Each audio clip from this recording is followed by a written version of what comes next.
Bueno, en este videíto vamos a conocer unas cuantas vías metabólicas, lamento informarles.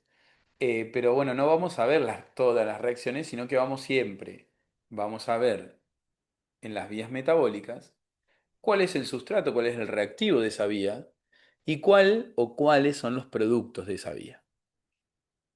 No solamente que vamos a ver eso, sino que también vamos a ver cuándo ocurren las vías metabólicas, porque hay algunas vías que ocurren cuando tengo mucha glucosa en la sangre, hay algunas que cuando tengo mucha glucosa no ocurren, ¿sí? No siempre las vías metabólicas eh, están funcionando todo el tiempo, no siempre todas las reacciones químicas funcionan todo el tiempo.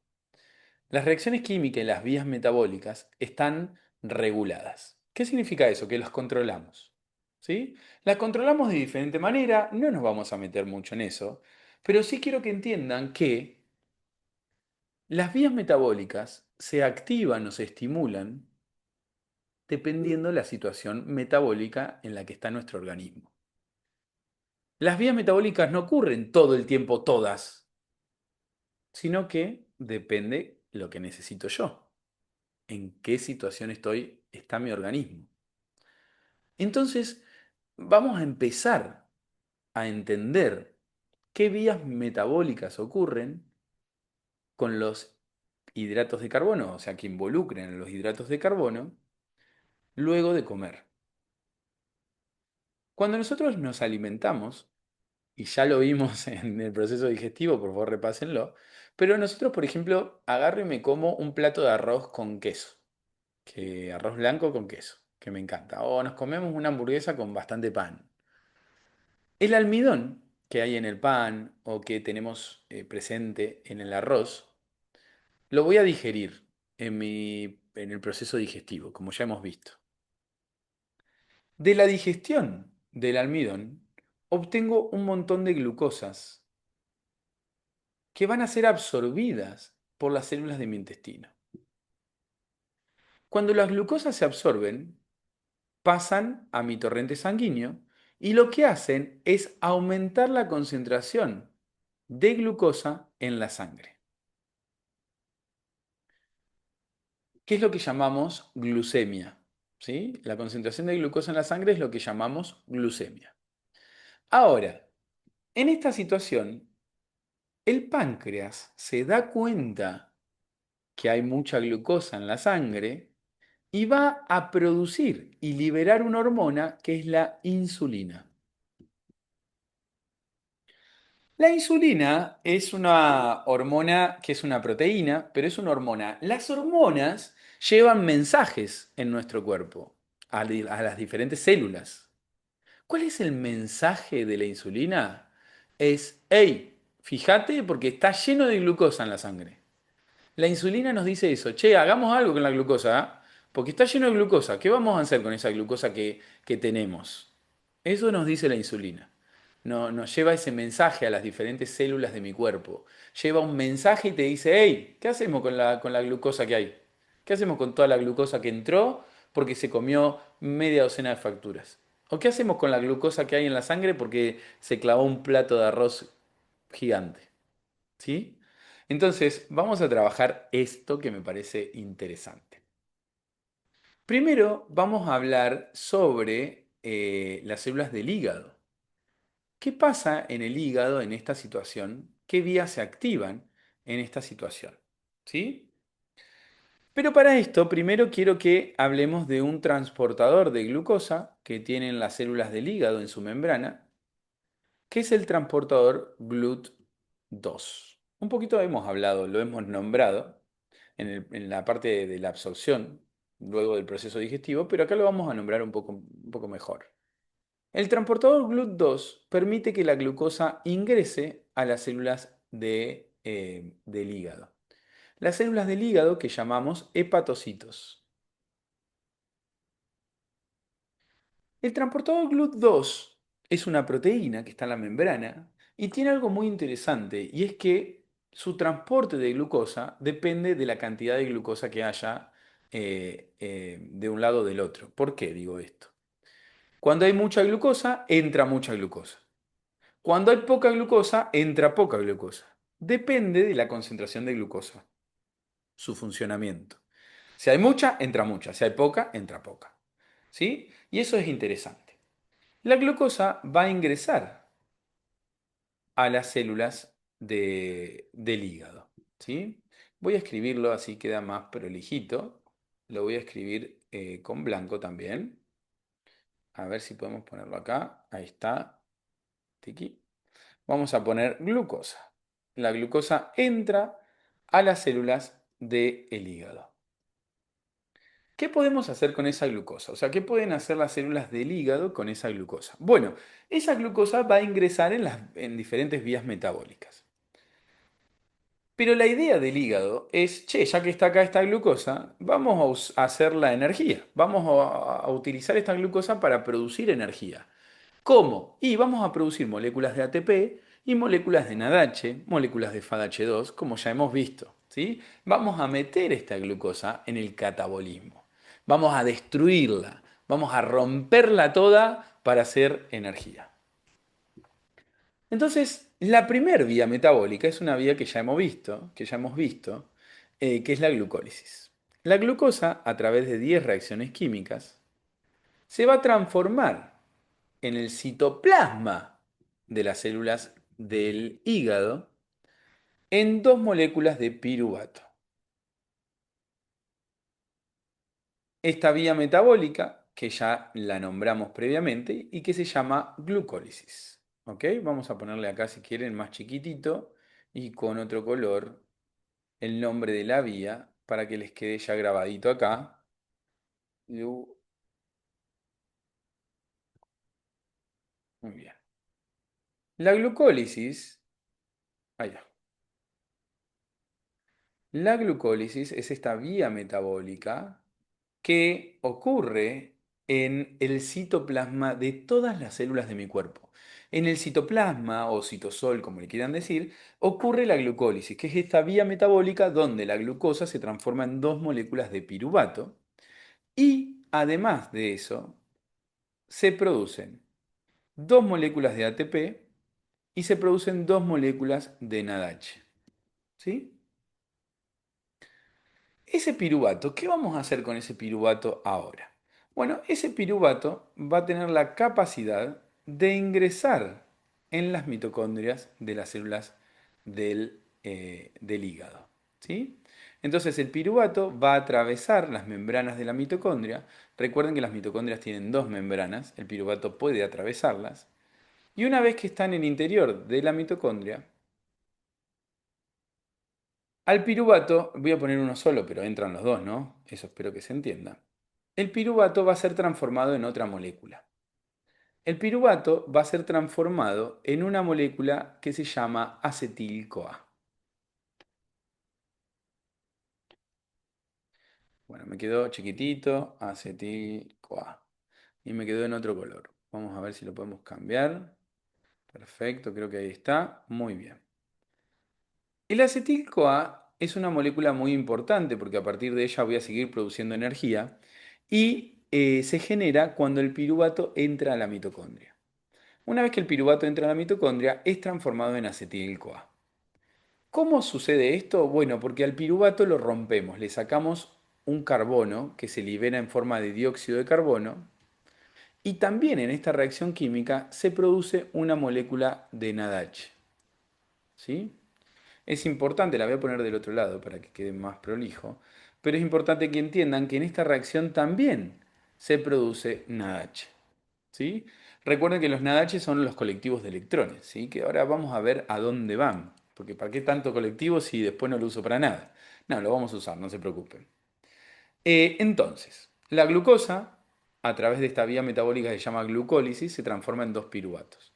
Esos piruvatos entran a la mitocondria y en una reacción química, que es esta que ustedes ven acá, esta no es una vía metabólica, sino que es una sola reacción. El piruvato se transforma en acetil-CoA.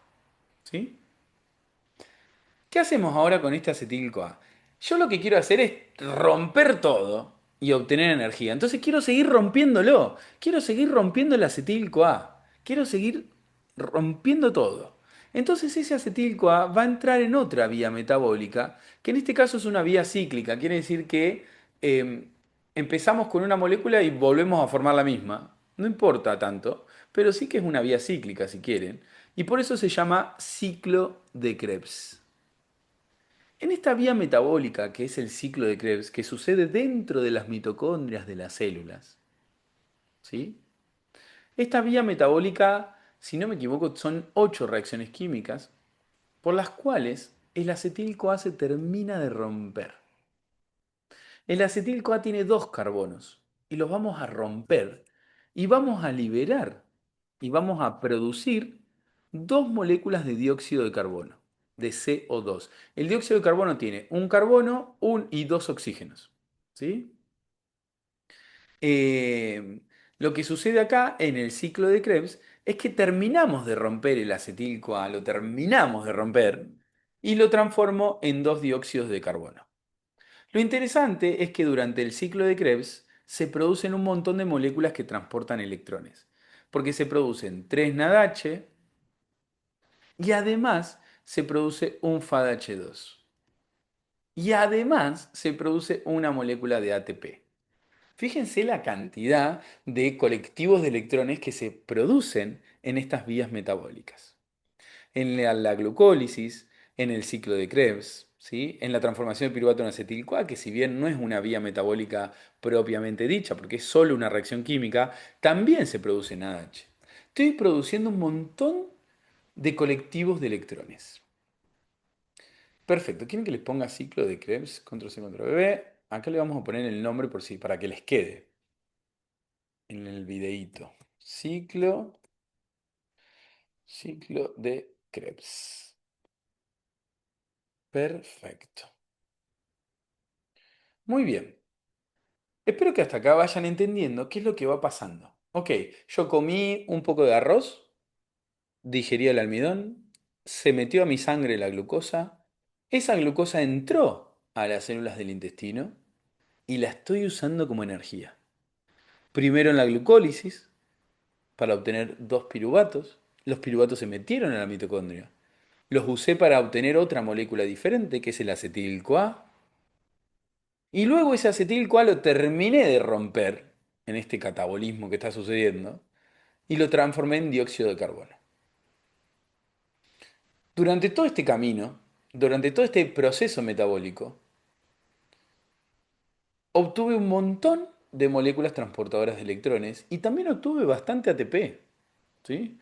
Pero hay un montón de NADH. Ahora mi pregunta es, ¿a dónde va todo ese NADH? ¿A dónde va todo eso? ¿A dónde va? ¿Para qué lo quiero? Bueno, lo vamos a usar para producir energía. Recuerden que la mitocondria tiene dos membranas, la externa y la interna. En la membrana interna de la mitocondria existen una serie de proteínas, que son cuatro proteínas específicamente, que es lo que llamamos, que es lo que llamamos cadena respiratoria o cadena transportadora de electrones. Son cuatro proteínas que se ubican uno al lado de la otra. Yo le voy a poner cadena respiratoria para que les quede ahí grabadito. ¿Sí? La cadena respiratoria es un conjunto de proteínas, ¿sí? Que están secuenciales, ¿sí? Están una al lado de la otra, así, tiki, tiki, tiki. Y esa cadena respiratoria es súper importante porque junto con otra enzima que también está en la membrana de estas células, ¿quién es la otra enzima? La ATP sintasa, se las voy a anotar acá, en colorcito azul, para que les quede, ATP sintasa. La ATP sintasa, junto con la cadena respiratoria, lo que van a hacer es producir mucha cantidad de ATP. ¿Cómo hacen eso? Bueno, lo que va a suceder es que estas moléculas que transportan electrones y que se fueron produciendo o fueron apareciendo en los diferentes caminos, en las diferentes vías, van a llevar sus electrones a la cadena respiratoria. Esos electrones van a pasar por la cadena respiratoria Y junto con la ATP sintasa, la cadena respiratoria y la ATP sintasa van a funcionar para producir un montón de moléculas de ATP. Esto es importante. Buenísimo todo, ¿no? La glucosa transforma en piruvato, el piruvato se mete a la mitocondria, se transforma en acetil-CoA, el acetil-CoA se mete al ciclo de Krebs. Son todas vías metabólicas copadas. Pero ¿qué pasa? Se van produciendo un montón de moléculas que transportan electrones, un montón de colectivos de electrones.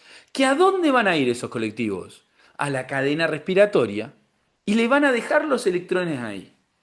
Los electrones se van a mover por la cadena respiratoria y el funcionamiento de la cadena respiratoria junto con la ATP sintasa, que es una enzima que está ahí, se van a encargar de producir un montón de ATP. Junto la cadena respiratoria con la ATP sintasa, que es una enzima, es una proteína que también está ahí, van a producir un montón de ATP. Y como yo les expliqué antes, el ATP es la moneda energética de mi organismo, de mis células. Entonces lo que pasa acá es que gracias a todo esto que estoy haciendo, obtengo un montón de ATP. Más o menos por cada glucosa son 32 ATP que voy a obtener por todo esto. Y esto es lo que se conoce como respiración celular. ¿Por qué se conoce así? Porque la cadena respiratoria para poder funcionar necesita oxígeno. Si no, la cadena respiratoria no puede funcionar sin oxígeno. Y es por eso que nosotros respiramos oxígeno. Nosotros respiramos oxígeno porque las cadenas respiratorias que hay, las proteínas que forman la cadena respiratoria, van a necesitar oxígeno para poder funcionar. Por eso es que yo respiro oxígeno. Nosotros respiramos oxígeno. Inhalamos oxígeno. ¿Por qué se pensaron que era? Porque por magia no. Lo necesito para algo. Y lo necesitamos para que las cadenas respiratorias de mis células, de mis mitocondrias, puedan funcionar. Sin las cadenas respiratorias no puedo producir energía. Y chao. ¿Sí? Si yo no puedo respirar, no puedo producir energía y no van a vivir mis células y no voy a vivir yo. En cambio, si yo puedo respirar, hay oxígeno, la cadena respiratoria va a utilizar ese oxígeno para poder funcionar y se produce mucha cantidad de ATP. ¿Sí? Si mis células tienen ATP, están bien de energía, viven tranquilas, no hay ningún inconveniente. ¿Se entiende? Bueno, espero que sí. Eh, Acá hay otra cosa más, porque una vez que la célula agarra la glucosa y produce energía, dice, bueno, ya estoy bien de energía, no quiero seguir haciendo energía. Entonces lo que va a hacer, o lo que se puede hacer en las células del hígado, es utilizar esa glucosa para guardarla.